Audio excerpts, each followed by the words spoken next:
Hi Grumps. You know what amazes me? We've been using public transport for decades now, and somehow we're still acting like we've just discovered the concept of sharing space. Yeah, public transport etiquette. It's a thing. Or at least it used to be before everyone decided to become an amateur DJ, a food critic, and a personal space invader all on the same bus. And yet there are no actual written rules. It's like society collectively decided we'll just guess what's acceptable while trapped in a metal box with strangers at 8 a.m. in the morning.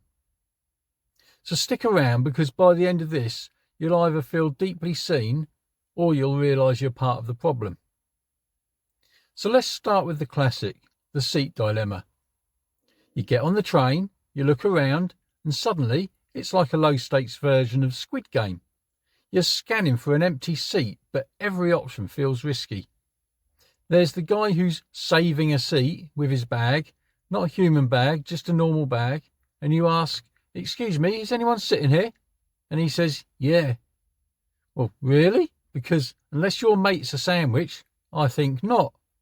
Then there's the person who takes the aisle seat and blocks the window seat, like they're guarding the crown jewels or something.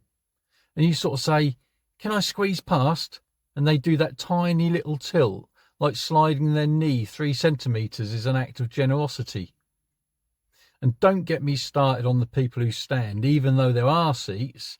They stand right in front of the doors like they're protecting it from zombies.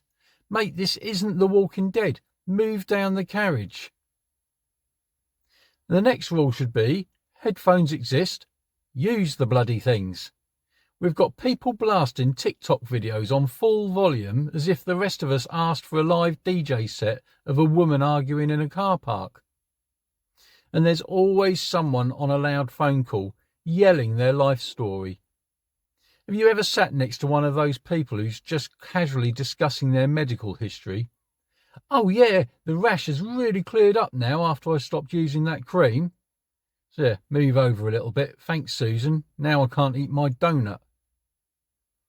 Public transport is the one place where introverts and loners unite, not out of choice, but out of survival. It's like the Hunger Games, but everyone's just pretending not to make eye contact. So now let's talk about the food on public transport. There should be a law for this as well. If you want to eat something, fine, but nothing with a smell. No tuna sandwiches, no curry in Tupperware, no reheated chicken with mystery sauce dripping down the side. Because there's always one person who opens up a steaming box of noodles and suddenly the whole carriage smells like garlic. And then they slurp every single bite. I don't know how you can make a noodle last 5 minutes, but apparently you can. And it's an art form. Meanwhile, I'm sitting there pretending not to gag while another bloke behind me sneezes like a foghorn. Honestly, public transport, where personal hygiene goes to die. And finally, there's the exit strategy. Why does everyone forget how doors work when trains stop? It's absolute bloody chaos. Half the carriage surges forward, the other half tries to get off, and you end up pressed up against the glass like you're in a human sandwich toaster. And some people always try to push themselves in before people get off. That's the universal sign of a psychopath. Just wait 3 seconds. You'll still make it to Pret in time for your overpriced coffee. So yeah, the unwritten rules of public transport should be simple stuff, really. Don't block the seats, don't broadcast your life, and don't marinate the air with the scent of tuna. And maybe, just maybe, we can make the morning commute feel slightly less like a hostage situation. Anyway, if you're watching this on public transport right now, congratulations, you're part of the problem and the target audience.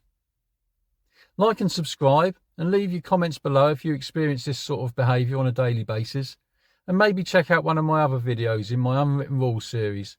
The links are in the description below. See you later, Grumps.